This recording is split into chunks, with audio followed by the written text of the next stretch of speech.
Again, the word of the Lord of hosts came to me, saying, Thus saith the Lord of hosts. And as we go through these verses, notice the words, saith the Lord and thus saith the Lord. Here's your first. Thus saith the Lord of hosts, I was jealous for Zion with great jealousy, and I was jealous for her with great fury. Thus saith the Lord, I'm returned unto Zion, and will dwell in the midst of Jerusalem, and Jerusalem shall be called a city of truth, and the mountain of the Lord of hosts, the holy mountain. Thus saith the Lord of hosts, there shall yet old men and old women dwell in the streets of Jerusalem. Every man with a staff in his hand for very age, and the streets of the city shall be full of boys and girls playing in the streets thereof. Thus saith the Lord of hosts, if it be marvelous in the eyes of the remnant of this people in these days, should it also be marvelous in mine eyes, saith the Lord of hosts? Thus saith the Lord of hosts, behold, I will save my people from the east country and from the west country, and I will bring them, and they shall dwell in the midst of Jerusalem, and they shall be my people, and I will be their God in truth and in righteousness. Thus saith the Lord of hosts, let your hands be strong, ye that hear in these days these words by the mouth of the prophets, which were in the days that the foundation of the house of the Lord of hosts was laid, that the temple might be built. For before these days there was no hire for man, nor any hire for beast, neither was there any peace to him that went out or came in because of the affliction. For I set all men every one against his neighbor. But now I will not be under the residue of this people as in the former days, saith the Lord of hosts. For the seed shall be prosperous, the vine shall give her fruit, and the ground shall give her increase, and the heavens shall give their dew, and I will cause the remnant of this people to possess all these things.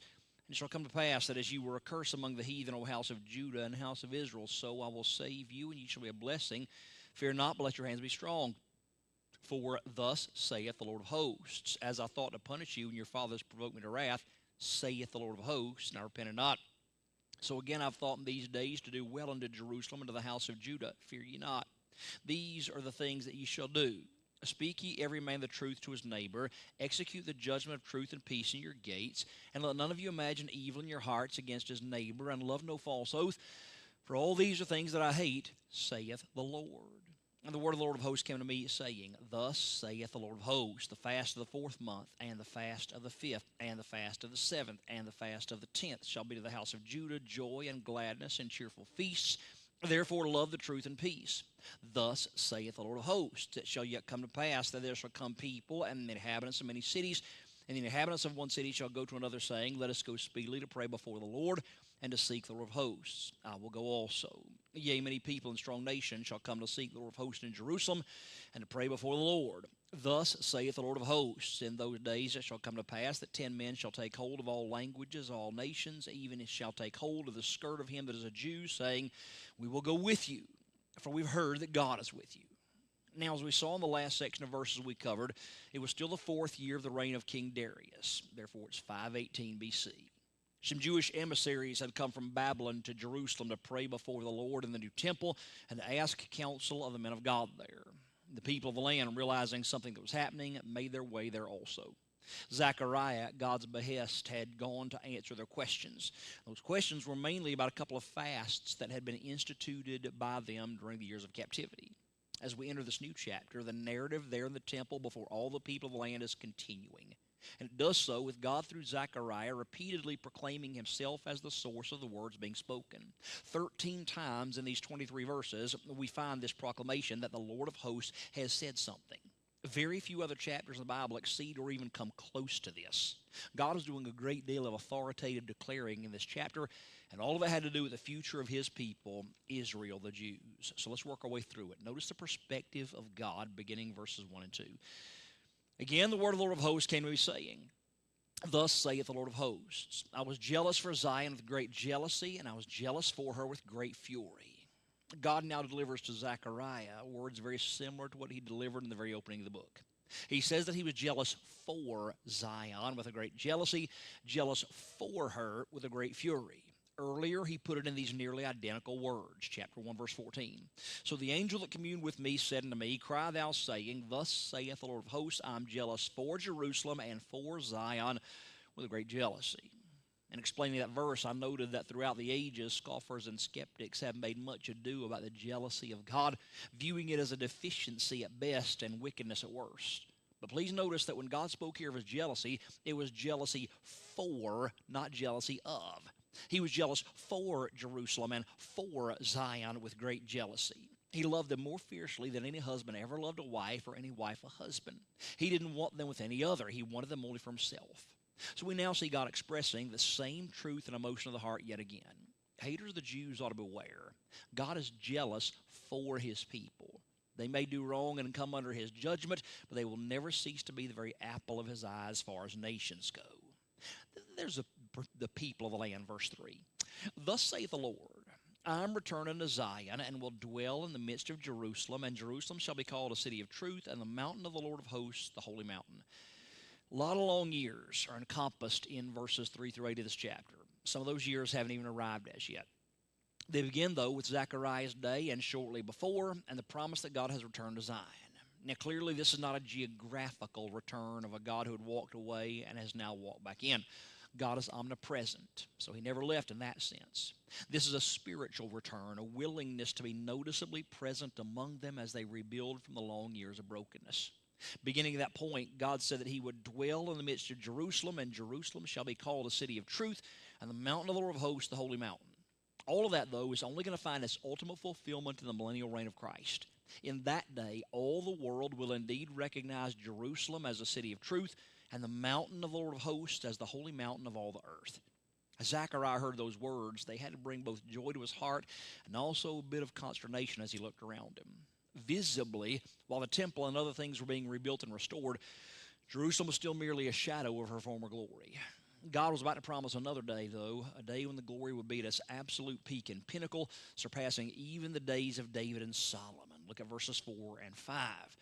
Thus saith the Lord of hosts, there shall yet old men and old women dwell in the streets of Jerusalem, and every man with a staff in his hand for very age.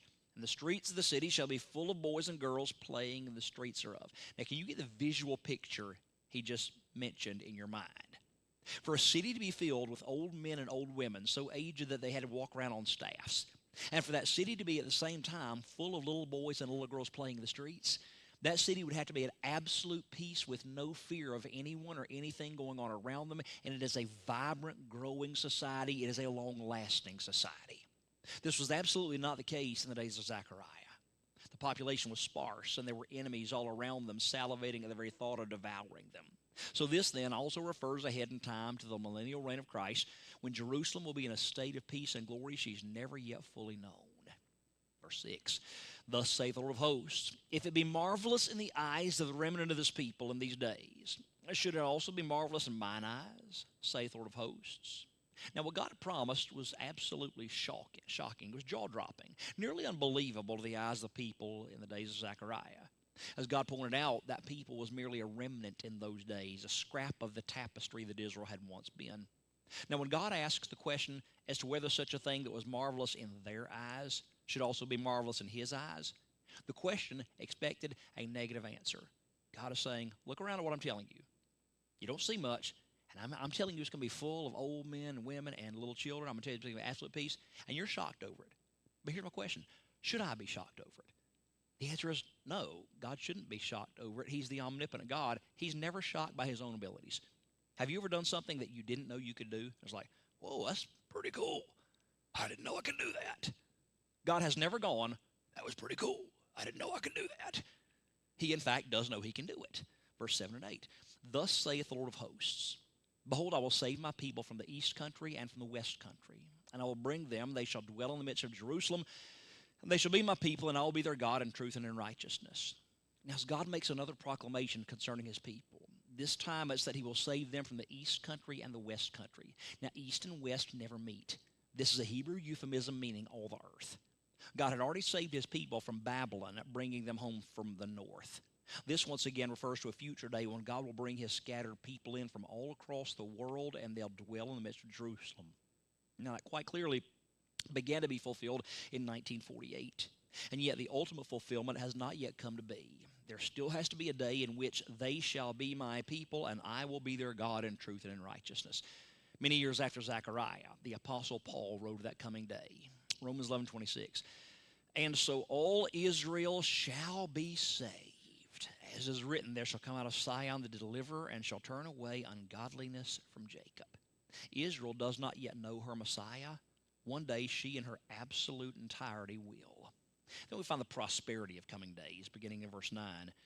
Thus saith the Lord of hosts, let your hands be strong, ye that hear in these days these words by the mouth of the prophets, which were in the day that the foundation of the house of the Lord of hosts was laid, that the temple might be built. Now, bringing things back to the present day of Zechariah from a discussion of future days to come, God, through his man, now addresses the people of the land who were even then working to finish reconstruction on the second temple. His admonition to them is that they let their hands be strong. This will be a decision on their part to operate in the strength that God was willing to provide rather than in the weakness that their circumstances seemed to engender. The two words that they were hearing from the prophets were to serve as motivations toward that strength. God had been promising through those prophets the rebuilding of the temple. Now they could see with their own eyes that the work was being done. Verse 10. For before these days there was no hire for man, nor any hire for beast, neither was there any peace to him that went out or came in because of affliction. For I set every man one against his neighbor. Now, as the message of God through Zechariah continues, he notes that before these days, meaning the days in which the people finally obeyed and began to rebuild the temple, there was no hire, no employment for man or for beast, nor was there any peace to anyone in the land because of affliction, the judgment that God had set against them because of their selfish rebellion and refusal to build his house. God had set every man against his neighbor. Not only were there persecutions and risks from without, there were civil divisions and strife from within. Verse 11. But now I will not be under the residue of this people as in former days, saith the Lord of hosts. Now in verse 6, God referred to the people then of the land as a remnant. In verse 11, he now refers to them as a residue. Both are from the exact same Hebrew word, shaharith.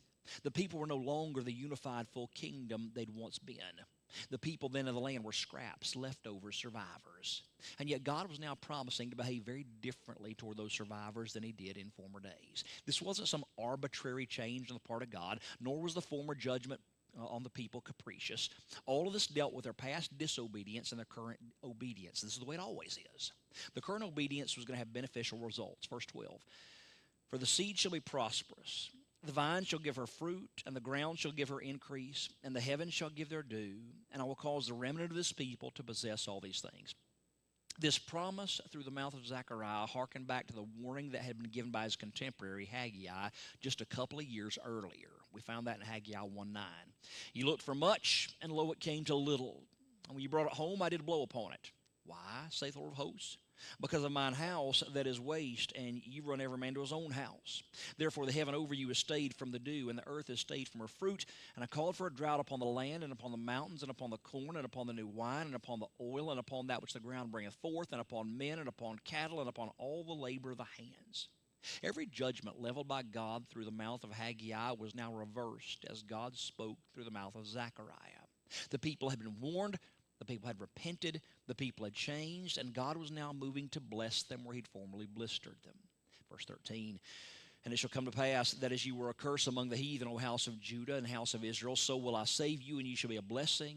Fear not, but let your hands be strong. As the people of the land stood in the temple that day and heard Zechariah speak, they heard him speak very intentional words that marked the beginning of a dramatic, necessary, and beneficial change in the nation. From far back in the days of Rehoboam, the fourth king of Israel, the nation had been split into two separate kingdoms, the northern kingdom of Israel and the southern kingdom of Judah. Now the people heard Zechariah speak of both at once in the same place. Judah had come back from captivity in Babylon in several large returns. Israel, though, had been trickling back into the land as well. There were no wholesale returns, but by the time of Christ, all 12 tribes were once again represented in the land. Those remnants of the 12 tribes, standing once again together in their ancestral capital city, heard God's message through the mouth of Zechariah, where God promised that though they'd been a curse among the heathens, O house of Judah and house of Israel, so will I save you, and ye shall be a blessing. That was like the balm of Gilead of their soul. They had been laying in bitter exile for year after year and in bondage for decade after decade and generation after generation, and now God has promised to save them and make them a blessing. And he still wasn't done with the blessing quite yet. Verse 14 and 15. For thus saith the Lord of hosts, as I thought to punish you when your fathers provoked me to wrath, saith the Lord of hosts, and I repented not, so again have I thought in these days to do well unto Jerusalem and to the house of Judah. Fear ye not. We see once again in these words the free will of man and the response of God. The fathers, the ancestors of those standing before Zechariah in the temple that day, provoked God to wrath as a result of what they did and what result of what they chose. God determined to punish them, and he wouldn't turn away from it. Now, though, now that they were determined to obey him and rebuild his house, God, as a result, thought to do well unto them. Therefore, they were to lay all fear aside. Then there's the plan for restoration. While the remnant of the people were now restored to their land and rebuilding the temple, that one act of construction was not all that God expected of them. Among other things, as is so often expressed, especially by the minor prophets, God expected them to treat each other right. Wild concept, I know, but he did. Look at verse 16 and 17. These are the things that ye shall do. Speak ye every man the truth to his neighbor. Execute the judgment of truth and peace in your gates. And let none of you imagine evil in your hearts against his neighbor. And love no false oath. For all these are things that I hate, saith the Lord.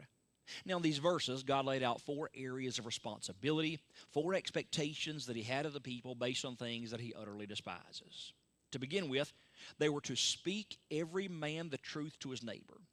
Their reputation for dishonesty by that point in history was well deserved. Nearly all the prophets uniformly castigated them for it. Now, though, they were to become people marked by honesty. The next thing God expected was that they execute the judgment of truth and peace in your gates. Again, the prophets consistently condemned them for their pay-to-play scheme of judgment, their corrupt judicial system in which whoever had the most money with which to bribe the judges always came out on top. God demanded that they execute the judgment of truth and peace in their gates, their judicial centers.